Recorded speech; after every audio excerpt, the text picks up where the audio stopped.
Democratic Party, I do think, understands that they are at an existential moment. Parties don't have to survive. The Whigs came and went, and others, and they understand they're not going to win with the AOC wing. Why is it that the Democrats didn't look at the reasons they lost and then try to come more to the middle? Instead, they're doing it finally. Not AOC. Not. On the latest episode of Club Random, Bill Maher sat down with Gillian Michaels and things got heated fast. The big topic, AOC and whether the Democrats have a real shot in 2028 with her on the ticket. Maher didn't pull any punches. He questioned AOC's appeal to a broad audience and warned about the direction the party might be heading. But Gillian pushed back, challenging his points and defending the idea that new voices like AOC could be what the party needs. It was a fiery, honest exchange, no fake smiles, no dodging tough topics. Just two strong opinions going head to head. If you're into real talk with no filters, this one's worth checking out. He's the front runner, followed close, I guess not a close second, but then that's just name recognition. Okay, fair. And one would hope, honestly, because I've been underwhelmed by her for quite some time, whether you like her or not. AOC, you're talking about Kamala? Yeah. Oh, totally underwhelming. But then the next one in line is AOC. I mean, I voted for her, but totally underwhelming. Things really took a turn. The conversation shifted to AOC. Maher admitted he once voted for Urbit, now finds her totally underwhelming. From there, the two dove into the recent ICE arrest and the political storm it caused among Democrats. Maher argued the party brought this on themselves, especially by pushing Kamala Harris so heavily, calling the outrage over the situation a bit rich, given their own choices. Then came the moment that changed the tone. Gillian Michaels casually compared AOC to Kamala, saying they're basically cut from the same cloth. That lit the fuse. Maher leaned in, eyebrow raised, and suddenly the entire vibe shifted. You could feel the tension. It was one of those, wait, did she just say that? Moments. Things got heated, fast. Sharp words, hard truths, and no shortage of ego clashes. And that was just the beginning. You'll want to hear how the rest of it played out next. Why is it that the Democrats didn't look at the reasons they lost and then try to come more to the middle? Instead, they're doing it finally. Not AOC, not It's no secret that Gillian Michaels leans conservative, but at this point, her take goes beyond politics. You can almost see her feeling sorry for the Democrats. Like many of us have been saying for months, she sees the party slowly unraveling.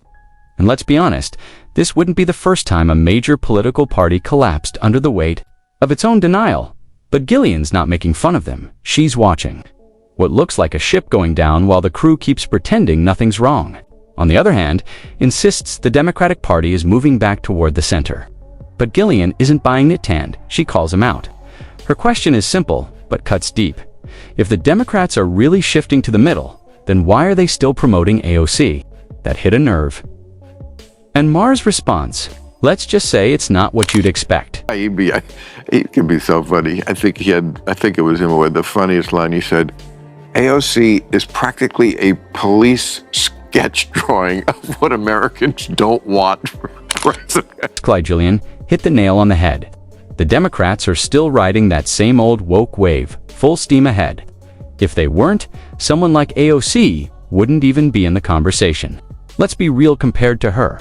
Kamala Harris actually looks moderate, at least with Kamala. Half the time, you couldn't tell what she really believed. She was vague, careful, always trying to play it safe. On a woke scale, she's maybe A4, but AOC. She's a solid 9, and she wears it like a badge of honor.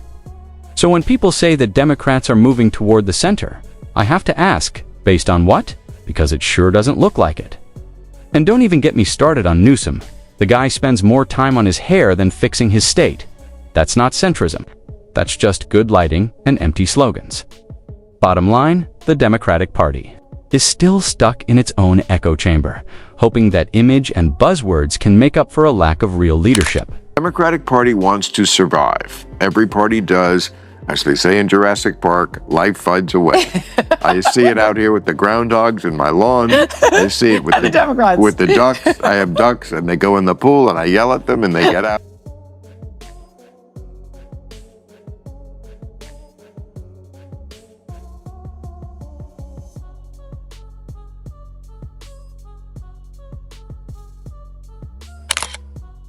get Maher's optimism, but let's be honest, not everyone can be wrong. Don Lemon was on Club Random and said AOC could be next after Kamala. Another guest on Real Time agreed. Now, Jillian Michaels is saying the same. This isn't a wild theory anymore, it's becoming a real possibility. In my view, it's shaping up to be AOC versus Gavin Newsom, and AOC might just come out on top. Newsom has the polish, but AOC brings the energy, and that's what fires up the base. Remember, no one thought Kamala had a shot either, and yet she ended up leading the DNC into a disaster. If Maher thinks tradition will decide the party's future, he might be in for a surprise. It's already on the way. The Democratic Party, I do think, understands that they are at an existential moment. Parties don't have to survive. The Whigs came and went, and others, and they understand they're not going to win with the AOC. Maher believes putting AOC on the ticket would be a political disaster, and he's convinced the DNC won't go there. But honestly, he seems to forget how often the party ignores him. He warned them about Biden's mental decline years ago, and nothing changed. Then he called Kamala Harris unelectable and uninspiring. They still pushed her forward. Now he's sounding the alarm on AOC, hoping this time they'll listen. But let's be real. The Democratic establishment has shown they'd rather stick to their ideals than make smart electoral moves. So while Maher makes a strong case, history suggests they'll tune him out again. If anything, his criticism might just boost AOC's appeal with the party's activist base. When Maher says don't, they tend to hear, go for it. Non-binary Hamas lovers in the party, but they're just going to have to swallow hard at the end of the day. Surprisingly, AOC's approval rating is at an all-time high, even topping Trump's in some polls. That's a big deal. She's young, bold, energetic, and connects with people in a way that feels real. In today's political world, where relatability and online presence matter more than policy depth that makes her a serious contender, is she the most brilliant mind in the room? Maybe not. But in modern politics, it's not about that anymore. It's about image, energy, and storytelling, and AOC knows how to play that game better than most. Even Don Lemon and others are saying the same. The DNC should stop overthinking and give their base what it wants. Like it or not, a big part of that base wants AOC.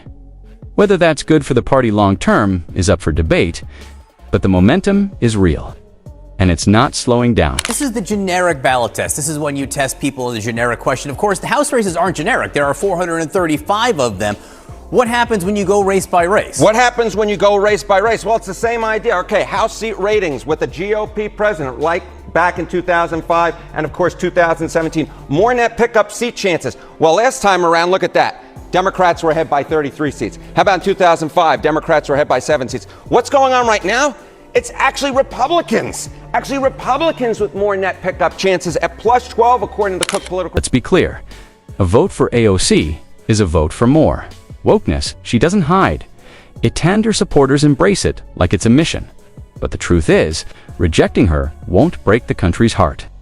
The far left might get loud, but most Americans are just tired. For nearly a decade, we've been bombarded with lectures, guilt trips, and ever-changing rules about what's acceptable. People are worn out from identity politics, cancel culture, and constant virtue signaling. That's where Trump, for better or worse, changed the game. He cut through all the noise and reminded folks that common sense still matters. Millions saw him as a breath of fresh air, someone who said what many were thinking without tiptoeing around it. So no, most Americans don't want to go backward. They don't want more division wrapped in progressive buzzwords. They want clarity, courage, and real leadership, and AOC just doesn't bring that to the table. Even CNN has picked up on it. That's why they're already sounding the alarm about what this could mean for the Democratic Party. We're not wrong, the DNC is headed straight for disaster. The signs are everywhere: sinking approval ratings, low voter energy, and battleground states slipping away. For months, their strategy has been to attack Trump, deflect blame, and stir up noise. But it's falling flat. Trump's support hasn't dropped. In some places, it's rising. Why?